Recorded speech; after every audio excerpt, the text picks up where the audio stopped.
A number of things are going on in the world, and we'll be talking about those and seeing what panelists and folks have to say about them and all along those lines. So, definitely a lot is going on, including the elections, and of course, the things going on around the world, such as what's happening in the Middle East and what's happening in the area of the Ukraine and things like that. So, definitely it'll be interesting to see what folks have to say about a number of these stories. Former Singapore minister has been sentenced to a year in prison in a rare corruption case. So, Singapore ex-minister gets prison for taking gifts. So that is something that we're seeing in the area of Singapore.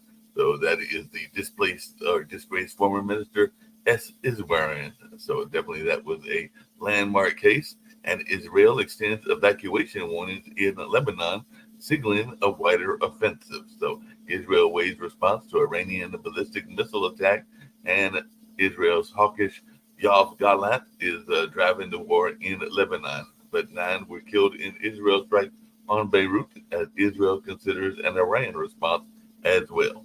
And Ukraine's top commander is ordering defenses bolstered in east after Volodar falls. So definitely Russians capture key eastern Ukrainian town, exposing Kiev's critical vulnerabilities, according to CNN. So that's something else that we're seeing in the news as well. So that was apparently a strategic gain for Putin. And satellite imagery appears to show damage at an airbase after an Iranian missile strike. So Biden says Israel shouldn't strike Iranian nuclear sites, but U.S. officials recognize it has a right to respond to attacks. So that's something else that we're seeing as well. And an American bomb from World War II explodes at a Japanese airport, and apparently it left a crater when it did that. So definitely looks like there's something going on. So even some of the old war weapons are still out there and can cause problems every once in a while. So definitely that was something that was in the news as well. And 2 dead as the weakened and weird typhoon Krathon slams into Taiwan. Weaker but still powerful, it slammed into that area. And definitely, we're looking out here in the East Coast at some storms that might be blowing up and hitting us. They won't be typhoons, but there will be some other things as well. And I have to find out if any of our crew watched the solar eclipse because apparently the annular solar eclipse took place on yesterday, and in pictures, it looks like the solar eclipse created rings of fire. So we'll see if anybody watched that and all along those lines. And 9, once again, coming to back to the Middle East, were killed in an Israeli airstrike on central Beirut in Lebanon. And definitely they are vowing a very strong response to Iran, according to what things is going being said. And the UK agrees to give the sovereignty of the Chagos Islands to Mauritius. So Britain agrees that the Chagos Islands sovereignty deal with Mauritius, and it definitely looks like they are returning that area to that particular country, but they are retaining the Diego Garcia Air Base. So definitely, that was the Chagos Islands was the home of a secretive U.S. military base for a while and all along those lines. So definitely that's some of the things that we're seeing in items in the world attention and everything. Let's see what's going on in the U.S. And I'm gonna bring up something that I know Rick will be interested in, and all along those lines. So, Helene death toll apparently has risen to 189, making it the deadliest storm to hit mainland U.S. in a while. So, definitely this is something going on also. So, definitely we'll see how folks are continuing to recover and all in that way. And it looks like there is a new Jack Smith brief in the Trump election case. So definitely looks like that could be Jack Smith's October surprise. So definitely it looks like a lot of things are going on in that space as well. And I've also heard some people saying who had the better body language in the vice presidential debate, and a lot of the folks were giving it to Vance, saying that he came across as very presidential and all along those lines. And they did point out some weaknesses in some of the things that Waltz did. So definitely it'll be interesting, even though I've seen mixed reviews, even from body language experts, even though the one that's been on our show, Carol Lieberman, seems to think that it was a better job by Vance and everything like that. And an excerpt from her new memoir, Melania Trump is saying that women have the right to choose. So Melania Trump reportedly defends abortion rights in her new memoir and No Room for Compromise. Melania Trump reiterates abortion rights support. So definitely that's something that might shock people, and we'll see how that plays out in the whole situation as well. And it looks like the cause of a Maui wildfire that killed 102 has been revealed. So definitely looks like the Maui wildfire disaster started from a single blaze caused by a broken power line, is what the investigation has revealed. And definitely it looks like Liz Cheney is the campaign with Harris in a battleground state stop. So definitely Kamala Harris and Liz Cheney will stomp at the birthplace of the Republican Party. So definitely we'll see how this all goes out and what goes on in that space. And Trump says he will remove DPS and deportation migrants in Springfield. So Trump said he would revoke the temporary protected status for Haitian migrants in Springfield if elected. So that's something else that we're seeing as well, and all along those lines. And Mayorkas warns FEMA doesn't have enough funding to last through hurricane season. So that could be very problematic as hurricane season still has a little ways to go and all along those lines. So it'll be interesting to see what happens in that space and all along those lines. So it'll be interesting to see what goes on and how it plays out. Like I said, I'm going to bring in Rick and see who else we've got with us. If anybody, I've got Sasha Star and I've got Rick here as well. The thing I was going to mention to you, because I was going to mention it yesterday, and then we got other things that I know y'all want to get to as well. But apparently there is something called, and I know that you are part of Mensa and part of the folks that are called geniuses and everything. And apparently yesterday the Genius Grant Fellows were announced, because that's something that the That's a McCarthy good, yeah. Well, to get one of those, you have to actually do something with your life. So, yeah, I'm you have to never do eligible. something.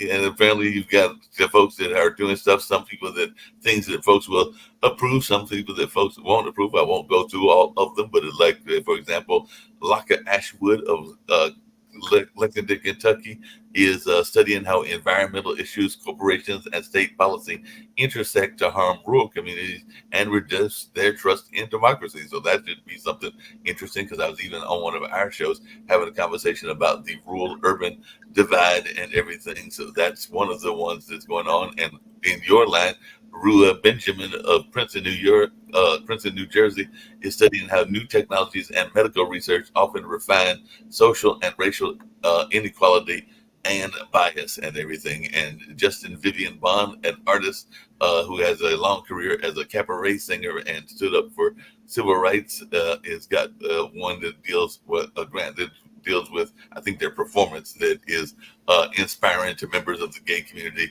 and inspired other transgender artists as well. So that's just some of the things that there. Some of them are artists, some of them are definitely, like you said, folks that are doing things, including one that I'm seeing over to Kim, our co-founder, would be interested to find out, because Nicola Dale, a New Yorker, and a computer person, has studied how technology can be used for intimate partner abuse and has developed tools and programs to help survivors of such abuse. And if I remember correctly, Kim has a similar kind of thing that she has a patent on. Unfortunately, there's nobody's ever gotten a grant for sending out a bunch of pissy tweets.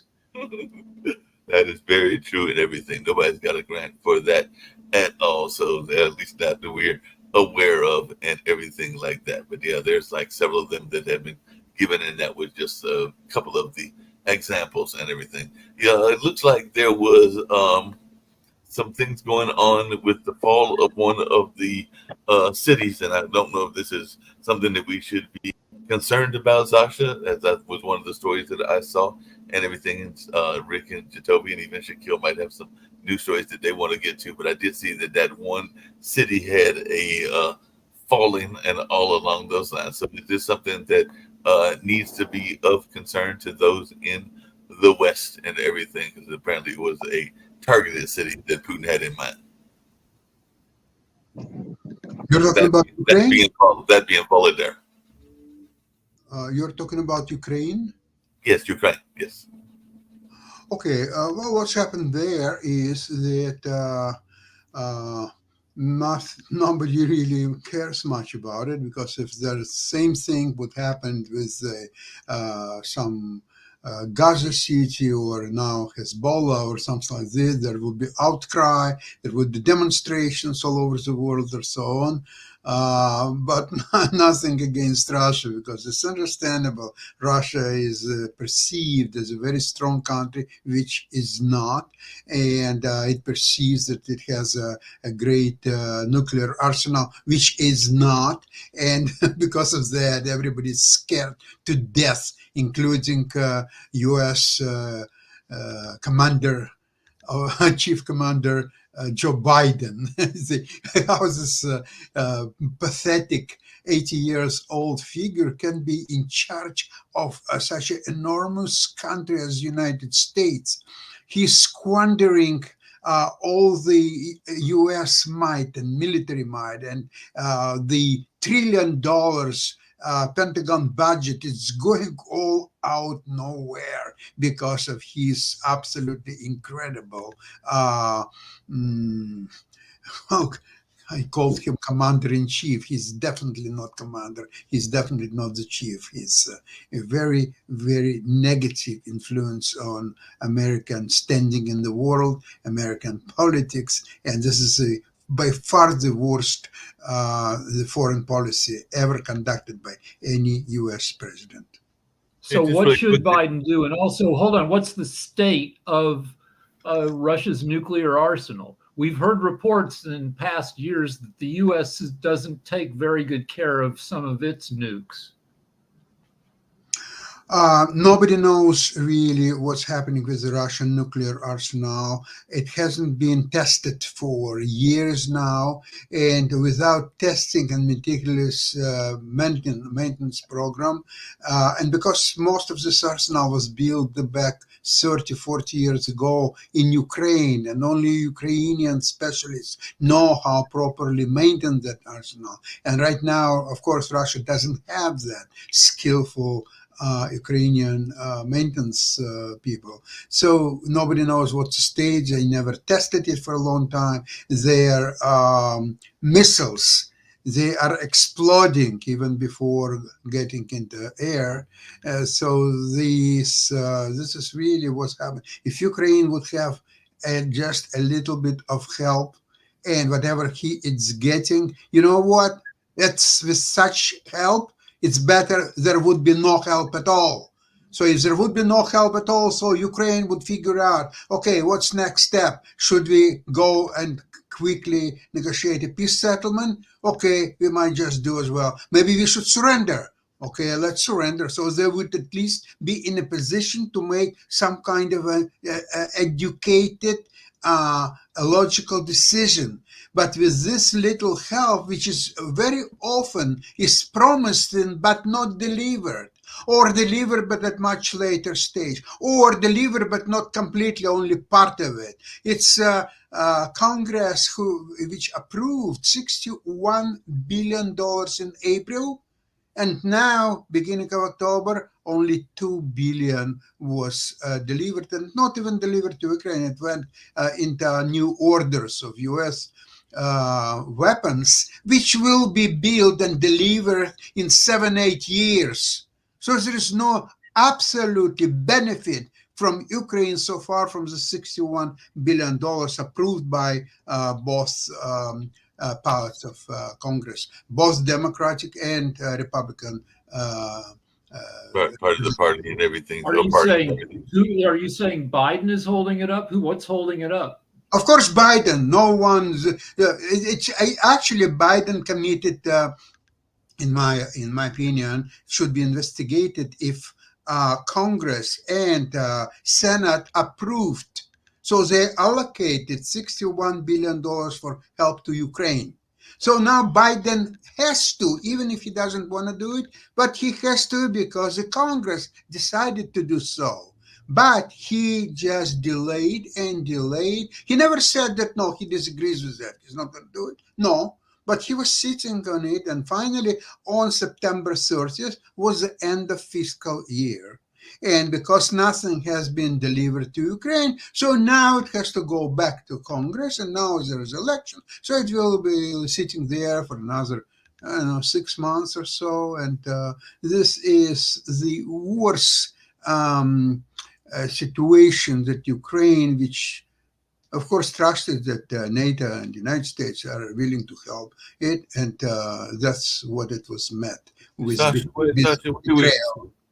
and I could be wrong, that wouldn't be the first time, but when did we extend the fiscal year? Because I thought the end of the fiscal year was June 30th and all along those lines, but maybe it's a congressional fiscal year and I'm incorrect. But yeah. Well, in this case, I've heard from many commentators that this was September 30th, and if by September 30th money would not be allocated and actually transferred, then on October 1st, it's already late. And there are some kind of procedures that prior to September 30th, Biden should have filed with the Congress asking permission to delay it, and it has to be approved by Congress. But as far as I know, nothing of that was done. Things happened there. Shaquille, I did have a question for you because I know that you study the international markets and all along those lines. And one of the articles that I had seen, and this comes to another passion point for Sasha and everything, was that the oil markets could have a rude awakening if Iran's energy infrastructure is targeted, which it probably will be targeted by Israel and all along those lines. So I just wanted your take on the notion of both of these wars, but particularly the Middle Eastern war and how it could impact the oil market. Oil specifically may be affected. I'm not sure how much so, because Iran's already under sanctions and stuff like that. So I think there's already enough supply without them, and those countries that are buying Iranian oil now will probably continue to do so regardless of any political disruptions. I'm not sure. There could be some volatility in the market. It's certainly there'll be some interesting trading opportunities there. But yeah, I'm not going to make a prediction on that. Insofar as commodity prices in general, especially gold, is currently going up based on the perceived instability coming into this election, and not just this election, most elections. When there's an election, the markets do tend to become a little bit more unclear. I think, generally speaking, incumbent presidents will win. And the polls will show that. So I think that the markets reacted quite well to Obama's second term. The markets had sort of priced in that he was likely to win it. The markets didn't price in that Trump was going to win the first time in 2016. They did price in that Biden was going to win it. And this time round, I think the markets are just very, very unsure as to what's going to happen. So that, it gives a little bit of a rush to safety, or a flight to safety. You're also seeing, potential talks of a recession coming up. We've seen the yield curve invert, which is normally an indicator of an upcoming recession, as well as the increasing power, shall we say, of the BRICS alliance of nations, wanting to create their own currency, wanting to create their own banking system as an alternative to the SWIFT system, and generally entering into trade with each other without using US dollars or euros or any of the other legacy currencies. So that could have an effect. I think that it'll be certainly a turbulent 6 months ahead of us. But I think after the election, you'll start to see the markets settle down a little bit, depending on what the international scene is like. And of course, the increased tension in the Middle East is, it's something that worries people. Yeah. I want to come back to something else we talked about yesterday, which was the debate on Tuesday and everything. And Carol Lieberman, who has been on our show here before and everything, and is a body language expert, she has come out and she says that the body language actually was better from Vance than it was from Waltz. She said that in one of her articles that the styles contrasted vastly, because she said Vance espoused a sense of calmness and a command of issues, whereas Waltz appeared nervous and overly fidgety at times, though he did manage to find his stride later in the debates. And I have seen some other body experts that found faults in some of the things that Vance did, and even some other faults with what Waltz did in terms of like some of the finger pointing, but they both were interesting. I even heard something that was very interesting because as one that has a beard, and I know others here on the panel have a beard as well, there was this notion of the beard being a sign of toxic masculinity in some women and not wanting the beard on the Vance and everything along those lines. So I just wanted y'all's take on these body language experts and whether these kind of things are good or not good. Because like I said, from the body language aspect, Lieberman, who was on our show, I think maybe 2 or 3 months ago. Well, I don't think that you need to be an expert on body language to tell that Vance looked a lot more comfortable, a lot more confident. Waltz did look a little bit nervous, and he looked uncomfortable. He did become a bit stronger as the debate went on, but at no point did I ever look at him and think that he looked particularly comfortable up there on that stage. I think one of the interesting things to hear is the criticism that he didn't go hard enough, because a lot of us have been saying for quite a long time that we'd like our politicians to recognise the other side and not to be too vicious about things. And I think Waltz did a really good job of that. Waltz looked like the kind of person that you could trust to be pragmatic and to take into consideration other viewpoints and work together on a solution. And he got criticised for that very dramatically. As for JD Vance's beard and toxic masculinity, you know, there's only one side that's going to agree with that. I think there's a lot of people out there that are sick and tired of hearing this sort of stuff, you know, the racism stuff and the toxic masculinity and all this sort of stuff. The guy has a beard. Who cares? You know, this is just an attempt to you know, throw shade at the man. So nothing to do with his politics. Speaking of showing straight at the man and everything, and like I said, I can't remember. I thought Lieberman was a Democrat, but I don't know what her politics is. But she is a expert in her field and everything, and she did say something that was similar to what the criticism was of Biden, because she said that Waltz had some quote unquote brain freeze moments, and I know even on this show I've had some brain freeze moments, and said there's that notion you could call it a senior moment. He would stare and you were wondering, is he going to go on? Is there more? And that was sort of worrying. So I just wondered. Well, I think the worst moment really was him accidentally saying that he's friends with school shooters, and I can understand why that would be memeable. I don't think it should be a campaign rally for the Republicans because everybody knows that that's not what he meant to say. So, you know, okay, you can tease him about it, but him calling himself a knucklehead over the Tiananmen Square stuff, look, I think in any other circumstance that probably would have worked. For some reason, it just didn't work then, and I'm sure the Republicans will use that, you know, in a campaign ad somewhere. Well, the only thing that I looked at is honesty, and I just don't trust anyone who gets upset over being fact checked. I mean, fact check me all you want. I'm honest about what I present, and I'm not going to get mad when people fact check me to death, and they do. And generally, they usually find out that I'm right and they're wrong because generally I produce all the math and all the resources. But, you know, sometimes even the facts from your resources can be wrong.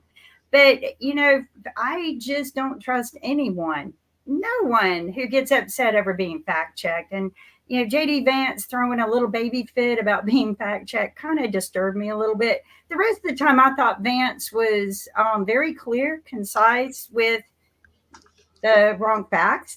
But, you know, he spoke very well. And I once had a mentor tell me, if you speak very well and very clear and very confident, you can lie to people all day long and they're going to believe you. So, you know, I just thought that was interesting because that came back into my little brain of what that mentor taught me and how clear and direct JD Vance can be, and Trump. You know, they're good salesmen. They really are. And maybe so them speaking clearly and confidently is an indication that they're being untruthful. And if Democrats speak nicely and clearly, that's a good thing. We know that everything that comes out of their mouth is a liar. We know. And you can trust that as a fact. And so when something happens, your expectations are, well, they lie anyway. And we already knew that. And if you say that I'm wrong, go ahead. But quite frankly, they fact checked Trump enough to show how many lies he gave in 1 hour. Yeah, but those fact checking, the fact checks only go in one direction. I think we've well established that. And just to come back on your point about JD Vance being upset, he wasn't upset. He wanted to respond to the fact check. The moderators weren't supposed to fact check him, and then he wanted to respond, and then they cut him off. And then Democrats say, well, he was mansplaining to a woman who was in authority. They didn't cut him. You know, you guys act like babies. They cut them both off whenever they ran over time, just like I do with you guys. Feelings hurt because I go, it's time to go.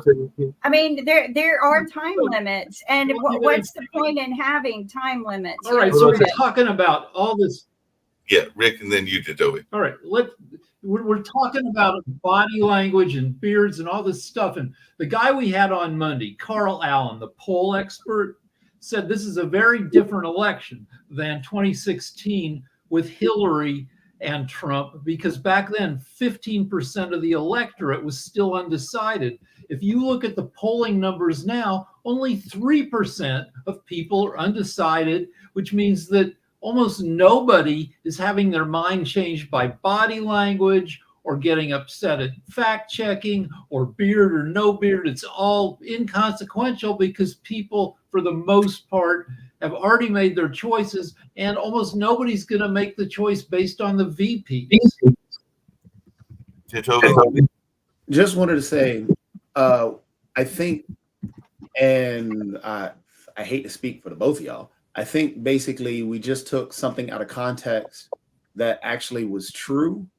And this is why we talk about car salesmen and all this other stuff. Bob Menendez does the same thing when he got caught.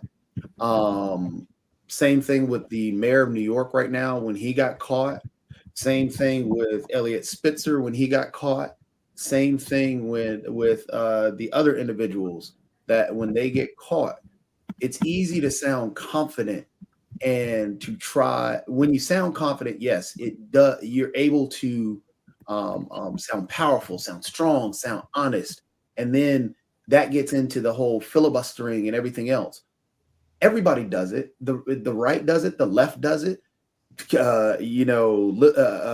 Libertarians do it, so on and so forth. So everybody does it. Just pointing out that that Vance did a great job in his debate style, because that's the debate style that we're used to. And yes, he was untruthful in a lot of the stuff that he said.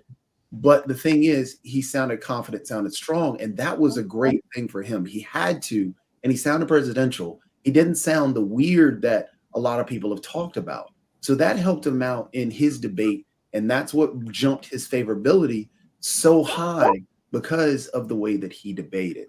And that's just being honest about the situation. And as I pointed out, multiple people do it. Walz tried to do it when he tried to cover up the Tiananmen Square mishap, but then he bumbled it and it sounded horrible. So it fell flat. And so, to take it out of context that, oh, well, you're just pointing. No, let's not do that. Let's just be honest that is what individuals do when you're trying to confidently cover up something, or when you're trying to sell somebody on something. Yeah, if you sound strong, that's the basis of any acting. They tell you this when you go to acting school. Mark, you know this when you were doing improv. They told you for a fact what you're trying to do is sell it. Rick, the suspension of disbelief is built on that whole confidence factor. So let's not just take that out of context and run with that. True. I see Sasha has had his finger up for a while. Okay, I'm not about whose vote has changed. Excuse me. Whose vote has changed? Excuse me, I'm talking. It's not about style. Now I'm talking about substance. In Pennsylvania, which is so important state to win the election, there are it's home of 200,000 Ukrainians. Overall in the United States, it's a 10 million strong Polish community who is 99% pro-Ukrainian. So if in the remaining time, Republicans were able to explain what Biden did with Ukrainian help and be very precise and go point by point explaining everything what's happened in the last few months, this is a sure way, more than anything else, for Trump to win the election. And just really quickly, because I had a question, because I've heard this not just in our chat Well, we haven't heard from Dan yet.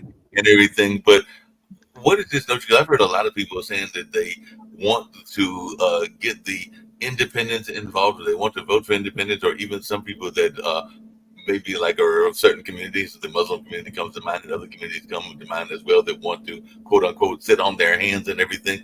At the end of the day, isn't it really going to be the Democrats against the Republicans? So if you are doing that, in a lot of ways, aren't you throwing away your vote or doing a protest vote? Because I don't know that we're going to have anybody win other than Trump or Harris and everything. So I just wanted your take on that, because definitely a lot of folks are frustrated, and a lot of folks probably will decide to vote for independents, libertarians, and a number of other folks. But I don't know that we can actually, at the end of the day, the way the system is set up, you're going to have either Democrats or Republicans. But I just wanted y'all's take on that. Well, I think what Sasha just pointed out is very true. That is how, and this is where the political gamesmanship comes into play. For example, right now, Kamala Harris is taking Liz Cheney into a deep Republican area, or a Republican area, to try and court the Nikki Haley voters. It's the same thing. She's trying to broaden the base by doing that. It's the normal, it's what politics is supposed to be. And honestly, if the actual Trump campaign would do a similar thing to what Sasha's talking about, and try and broaden the base that way, because there are frustrated people in the that are in the Muslim community watching what's going on in Gaza and what's going on in Israel, that are upset, that are going to sit on their hands, and that could, come out to play if they actually go after them. Same thing with the Ukrainian individuals. There are some that are frustrated with what's going on in Ukraine, and they could broaden the base by going after those individuals. But right now, the Trump campaign is playing a lot to the base, and they're playing politics with the hurricane, stuff like that. I don't think is really opening the actual, broadening their base the way they need to. Because again, what Sasha points out is very true. There are some people right now. They did a flash poll. I think it was after the debate, Tuesday, the Tuesday debate.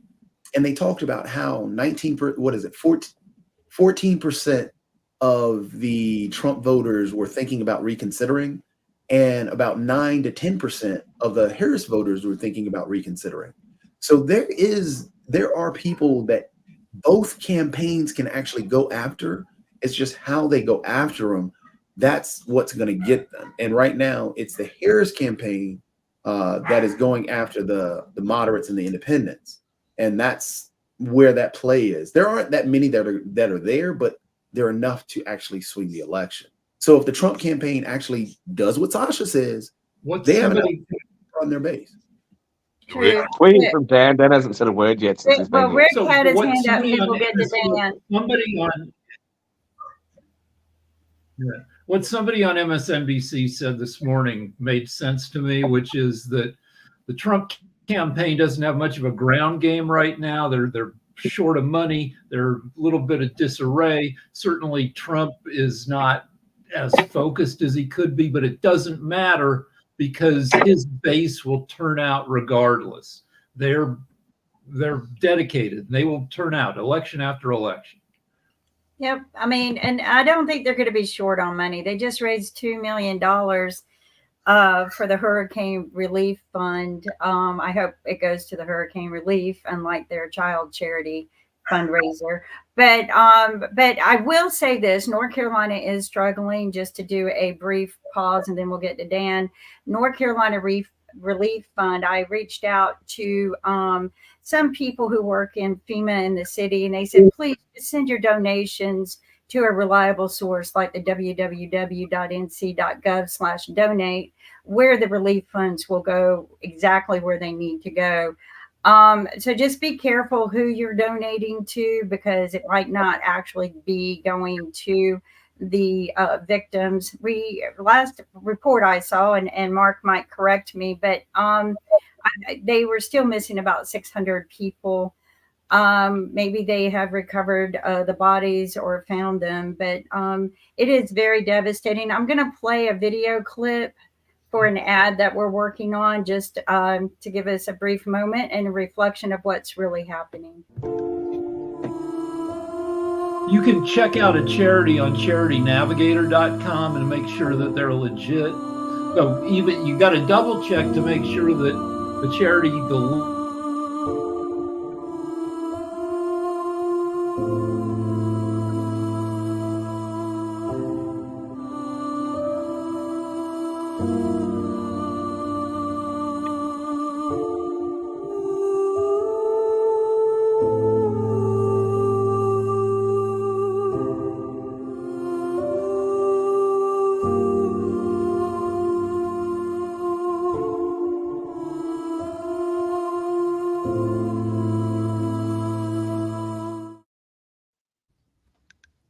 So that's some of the devastation. We've got more video clips showing complete properties, houses, buildings, businesses gone. It's not just their homes, it's their livelihoods that have been swept away. And when you think about that, that's just got to be horrible to sit there and go, okay, it's not the fact that I not only have a place to go and put my family in and live, it's my way of living is completely gone. And we're going to need, as a community of humans and people, we need to unite and rebuild for them. That place was one of the best vacation places in the world for people to go to. And we just need to rebuild it. And majority of the people did not have insurance. I spoke with people on this, and it's because they were not in a registered floodplain. So there will be no insurance to help them recover. You know, there are funds that will come into play, but I think we need to help them rebuild as well. It's just, I hope we do. But please, like Rick said, go verify the charities that you're donating to. There's just so many out there right now raising money. And to me, the only reliable resources are the ones going directly into the first responders and helping them. Also be careful about, you know, going and visiting these people. Make sure that you clear that it's okay, because you don't want to cause more damage to the resources that are available. I mean, personally, I was kind of happy that the president didn't go in right away, because if it were my family members or my friends that were suffering there, I wouldn't want all the attention directed to a president coming in. I want all of their attention and resources and the money that it costs to bring a president in. I want all that going towards my family and friends and saving and rescuing them. So let's be responsible. Let's be smart and use our brains and stop using the tragedy as a means to politically campaign, because a lot of people are doing that. And I just think it's disgusting. And since I have that's my input for rescuing.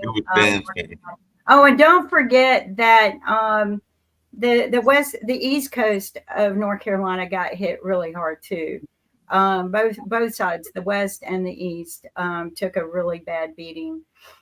I just want to reiterate how the devastation is, because I have some personal friends that, one, we just got word on Monday they were able to be communicated with, because we didn't hear from them for a few days and we were thinking that they could have been found. Also, another friend just said that they got power today, but the devastation is unreal because you really can't see roads. Luckily, their house is still there, but around them, the schools are closed indefinitely. You have, I mean, I wouldn't recommend going visiting at this moment. And they said the same thing, because it's danger to yourself at this moment because the roads aren't there. Well, it's a hazard to the first responders too, because you're going to, if you put yourself in danger, now you're utilizing resources that could have been going to the people in need. Just remember this, because I worked in utilities for a long time and owned a phone company. And the first thing that generally goes down is the communications network. And the first thing they try to do is bring in the emergency networks. But when you're making all of these phone calls to talk to these people, you're bringing down the network. We've proved that many times in earthquakes and stuff like that. So we ask people to keep it very limited. We know everyone wants to know that their loved ones are okay, but please keep the calls limited so that the networks are staying up for the emergency calls.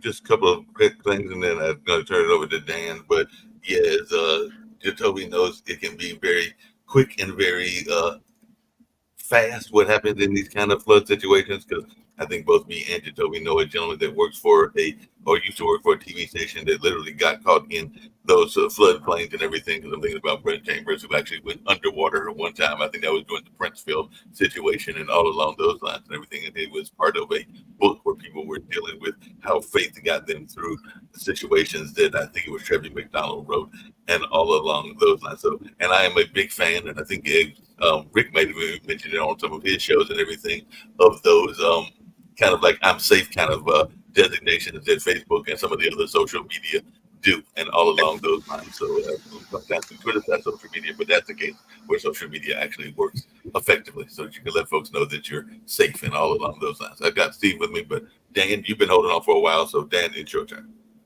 Yeah, no, I echo everything Kim has said about supporting the North Carolina hurricane relief. So sad to see so much tragedy and so much damage being done. What I hope happens is FEMA steps in and provides the flood damage insurance that they can provide for the victims of the flood, even though they don't have the regular type of insurance. Same thing happened to us in Idaho a number of years ago when the dam broke and it flooded out the entire communities of Rexburg, Rigby, and other places. That FEMA came in and helped provide the help. So that's really good. Anyway, I like Dan, because your volume's sort of going in and out a little bit. I like the debate for this reason. It was very civil compared to others that we've seen, and I like that tone. I don't like all the references to who's lying about this and lying about that. There's enough of that going around for everybody, right? So we have really two choices in this election. It's either going to be Trump or Harris, and the two vice presidential candidates are who they are. And so that it just boils down to which policy you think is best for the future of America, and whether the promises that each of the candidates are making is something they can deliver on. And, we've seen Harris's track record and what she's done. We've seen Trump's track record and what he's done. So it's just a matter of choice between both of them. Neither one of them are people that, I would have picked to run for political office in the highest office of the land. But, we have who we have. And, we have to do the best we can. Our country is facing so much tragedy, so much difficulty, and the people around the world are suffering because of the wars and the bombs and everything that's happening, the hunger and, the child abuse and everything that's going on. America needs to be a leader again in the world, and to be able to stand up to the kinds of things that are happening that are creating so much crisis, so much pain and suffering in the world. Whether you're a Democrat or Republican, that needs to be the result in the end run. The question is who's going to deliver that, and who's going to deliver more of the pain we've been feeling over the last several years, and even before that into COVID. So, that's all really I have to say. I hope the hurricane folks get the relief they need. I know my church is sending in lots of volunteers to help when it's appropriate, and that kind of thing, like they always do. So anyway, that's it. Yeah, just really quickly along those same lines. And, I just want to add to Dan's, and Dan, thank you for bringing that up. Go to your local churches, even if you are not a member, and see what kind of volunteer efforts they're putting in. And a lot of them, they're going to tell you what they need. Majority of the first responders, they always need drinking water in these situations. It looks like they got plenty of water, but you can't drink it. So, it's a little joke, but that among us. But go to your churches. They are a reliable resource when it comes to getting up there and waiting for the right time, right? So Dan, thank you for bringing that up, because we appreciate that as well and everything. Hey, I still see your hand, Rick, but Kim, along those same lines, I just want to give a shout out, and this is actually something that I think Sasha will enjoy as well, to those that are sometimes doing things that are the unsung heroes that are out there as well, because there is a program that goes on at our local university, everything, or one of them, Duke, and everything along those lines. So there is a pianist, Mircea Eugene Stefan Stanislavski, who escaped from Romania way back in the 1960s. And a good family friend of mine, Linda Bellins, brought this up and everything, but he volunteers playing the piano a couple of times a week as part of the Arts and Humanities program that they do there at that hospital. So there's a lot of those kind of programs that our folks are doing in order to bring relief to people that are in difficult situations that might be fighting whatever their ailment are. So I just wanted to give a shout out, because we oftentimes don't give a shout out to some of the small victories that are out there as well. So I just want to give that a small shout out as well. Steve's in the house. So what you got for us, Steve? I have a question for everybody, which is, which of the things in so which of the things in the news, including the longshoremen's strike that might increase prices if it goes on for more than a week, which of the things in the news is most likely to change the outcome of the election?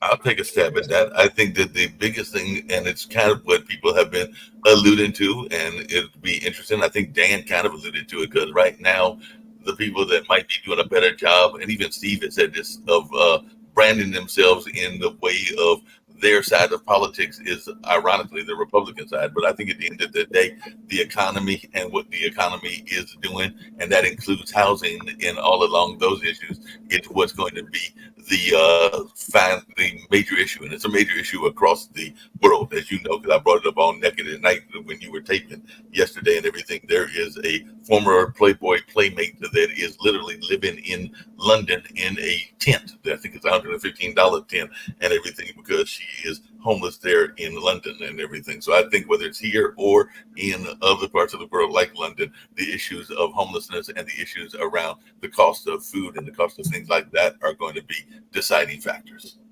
Did we want to hear from Steve? He's been here for a while. He's normally limited on time. But let's answer the question. I think it's a good question. Anyone else want to answer? Steve, you want to answer? Mark, you chimed in. You chimed out for a minute. Can you repeat the question? I'm so sorry. Well, it's right here. It's right here on the banner. What in the news will impact? Sorry about that. Yeah, I got it. Well, I think that's and sorry I'm late, guys. I'm going to be traveling around the state later this week. I'm working on my schedule. I'm going with the insurance commissioner to look at the damage. I think that the first is in North Carolina. I think we don't know how it's going to affect the election, but the damage to Western North Carolina will significantly take away about 450 to 500,000 votes from the election, because a lot of people are moving or they're not going to be there. So we don't know whether that's going to affect the Democrats, because there's a lot of Democrats in Asheville, but there are a lot of Republicans in surrounding areas and counties around Asheville. So it could lower the turnout for both and could affect the presidential election when you take out that many votes in the equation. So that's one issue. I think the other issue could be the increasing problems in the Middle East. I think could help Trump and the Republicans. And this, I think Senator Vance did a better job painting a calmer world, even though some of it wasn't true, than Governor Walz, whom I think didn't do as well in the debate because he just didn't react to a lot of things Vance said, and Vance was a good debater. I think from a domestic policy, the economy, with interest rates coming down and inflation down to 2.5%, it was 9% when Trump left the Oval Office or the White House. I think that, you know, if the Democrats can somehow start seeing prices come down and the economy is better because we're not going into a recession, which has only happened twice in American history, that we brought down inflation without going into a recession, that could be in the Democrats' favor. So I think that a lot of it is just really at this point about turnout, about messaging, whether there's going to be any other snafus or negative October surprises for either candidate, which could sway it one way or the other. And I'm probably missing a few elements, but I think North Carolina is a big factor. I think this could turn the national election. So, and you're going out to look at the damages with the insurance commissioner. We're going to get back to answering this question because I think it's a really good question. But do you have an update for us right now on some of the aid that is being given to them? And the governor, I'm interviewing him. I'm going to try to bring him on the network, on our network next week. And okay. But I'm interviewing him on WPTF, and what he's telling is that well, first of all, there's a lot of relief efforts going on from the counties. So, for example, where Kim and Mark and I, where Kim and I live, Wake County, and not too far from where Mark is, but I'm sure every county is doing it. They're deploying first responders, firefighters. Even in Morrisville, we've got 6 leaving today on an expedition out to Asheville. We've got 4 police officers out of a deployment of 100 officers. We have emergency personnel. We have public works staff all going. And then, of course, churches. So the Hindu Society of North Carolina and the temples, from that perspective, are doing a lot of dropping off supplies and then getting them to the western part of the state. So there's a lot of volunteerism going on, which is really good. And the governor, President Biden, was in yesterday. Governor Cooper is going to go to Boone today. He's on his way to Boone. So this is an ongoing effort, Kim, and I think that it just is going to be going on for a few months. And if you're listening to the show, you can just go to NC. Well, the web, Mark had the link up there, nc.gov/disaster. You can go to American Red Cross, and watch out for scams. Though there are scams going on. People getting taken advantage of. For saying that, I've been trying to tell people that. That's why I've been building a commercial. And saying that, just go to the nc.gov/donate. It is so much easier. I spoke with city council people and people who work in the government up in Conover, which, as you know, is close to all of that.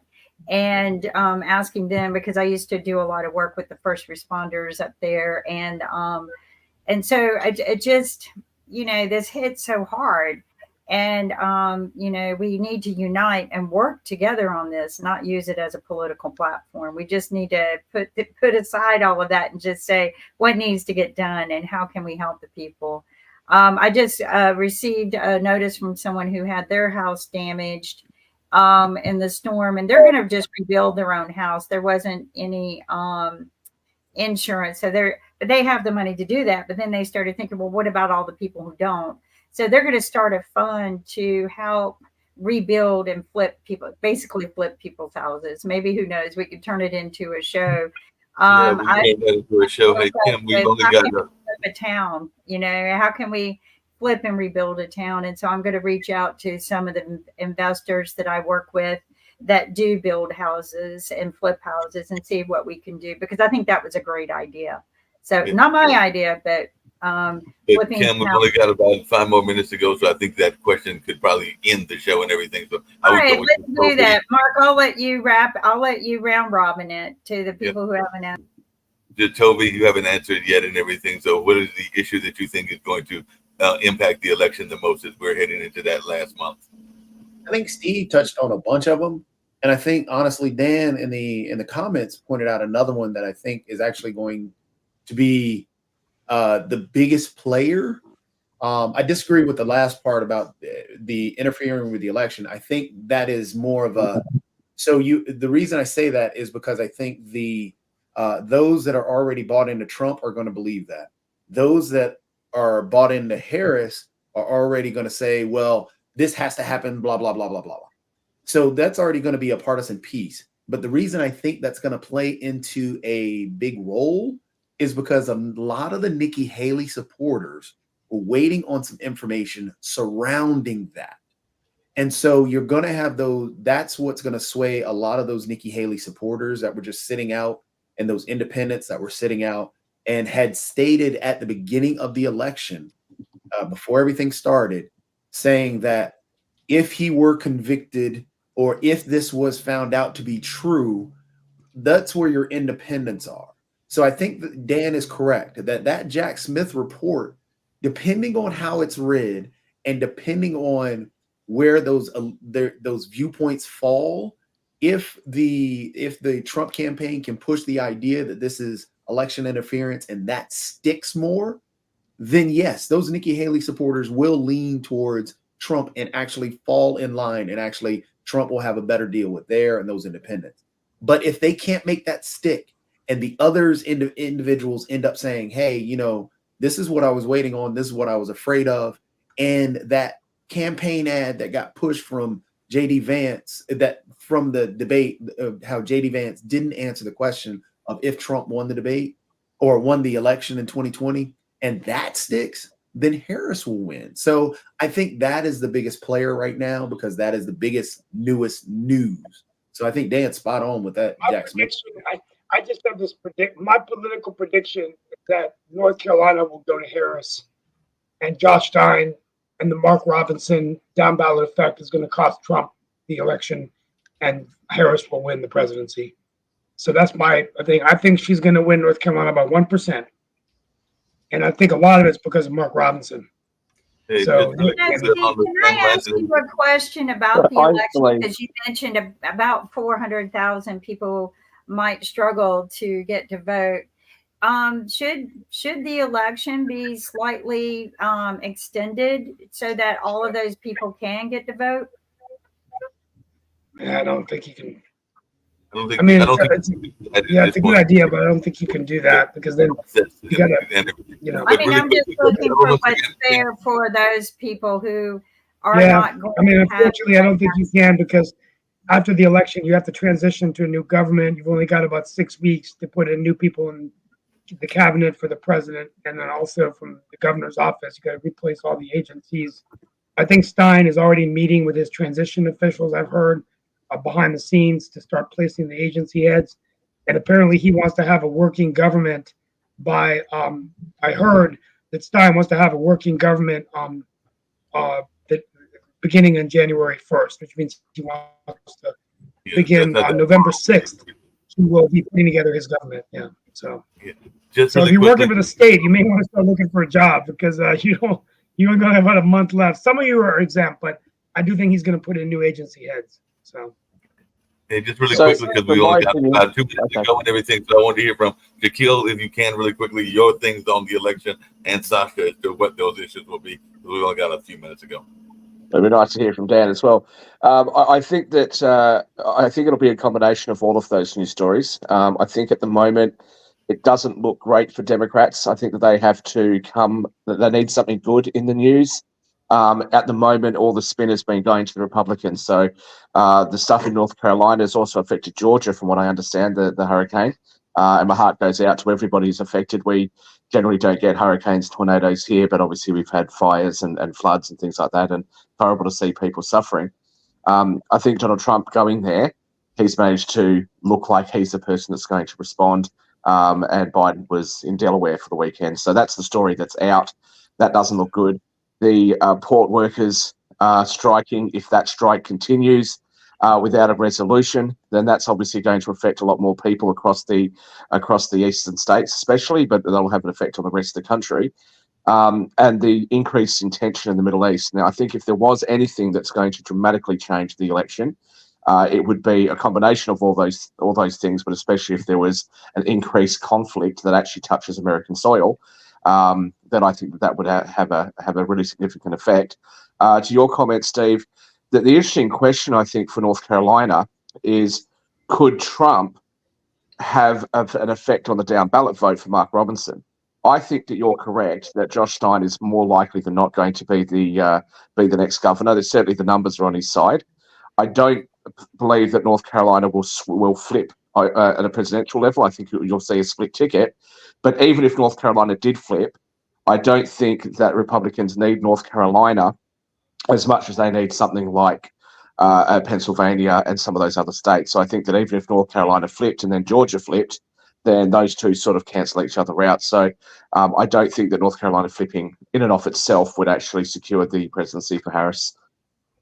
Normally, and especially in the last two elections, there was no wars around the world, and so there was foreign policy was almost non-issue. It's very different this time around because there are two major war conflicts, at least two, and there are some potential as well. So the foreign policy, I think, will play much more role in this election than otherwise. And on that count, Biden's record is extremely poor. And if somehow Republicans will find a way to capitalize on that and amplify what's Biden done, even in Israel, look, he supposedly helps Israel. Okay, there were some military installations, some fleet came over to help to shoot down the Iranian missiles. But where is Biden? He did not articulate why America is doing that, what America is prepared to do even further. It's kind of mum. They only say, okay, you see, sometimes you can listen to John Kirby. But that's not why we have a president. President has to articulate. President has to explain. Biden does nothing of that, neither with Israel nor with the Ukraine. He does absolutely nothing. So, but Harris is not doing it either, right, on his behalf. Harris isn't out there either saying enough. Right? But you know, historically, vice presidents have very, very little to do with what the country is going through. I can remind you probably. But this is a different situation. I'm just adding to what you've said that Republicans have some strength here.